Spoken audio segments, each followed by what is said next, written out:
Ano yung mas Yeah. mahirap naman sa'yo, yung online schooling o yung face-to-face? Mas mahirap po, to be honest po, is online po. Kasi kapag po kasi online, mahirap po minsan mag-communicate sa ating mga teachers and to my classmates po. Syempre po kapag, iba rin po kasi kapag po face-to-face, pagka-close po talaga kayo ng classmates nyo and yung teachers po, madali lang po silang i-contact since madali lang po ang lumakad po dun po sa faculty room kapag po may extra questions po.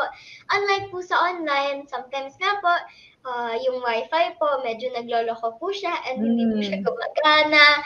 So, yun nga po, mahirap po talaga yung online class. Matanong ko lang, anong grade ka na ba ngayon, Chunsa? Grade 7 po. Oh, okay, grade 7. Si Marco naman, grade 8. 8. Parang Oo. 1 year apart lang kayo. Pero, kamusta naman ang pag-aaral mo ngayon? Like,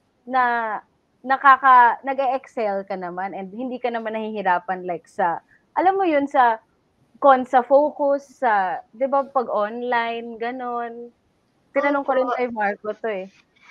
Yes po. Actually po, pagdating po talaga sa online, mahirap po talaga yung wala pong distraction. Kasi sa akin po kasi yung desk ko po is like in front po of my bed and lalo na po pag maaga po yung school, yung feeling po na gusto niya lang po bumalik sa kama and matulog po ulit.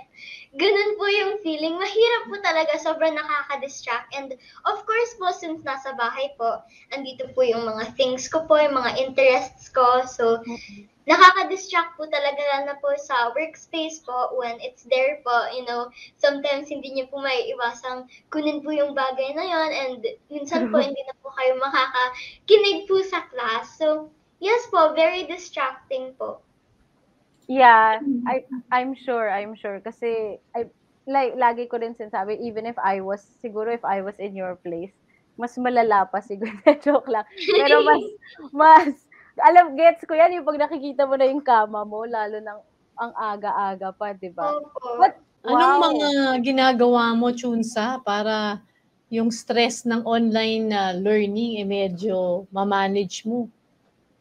Opo, actually po, very mentally draining po yung online classes. Pero thankfully po, I have my best friends naman po na who's always there for me po kapag po, alam niyo po kasi, ngayon po, nung nag-13 po ako, mahirap na pong mag-deal po when it comes po to my mental health. And I always have breakdowns po, like yung bigla na lang po akong iiyak out of nowhere. Talaga? So, ganun po, nahihirapan po ako when it comes po to my mental health. Pero I have my friends naman po who are there naman po. They comfort me po when I need them naman po. So, hindi naman po ganun masyado kahirap. Wow. Mukhang matagal pa tayong mag-online learning. Kaya kailangan, in other words, kung kayo nahirapan ka, humingi ka lagi ng support, di ba, ng tips. Oo.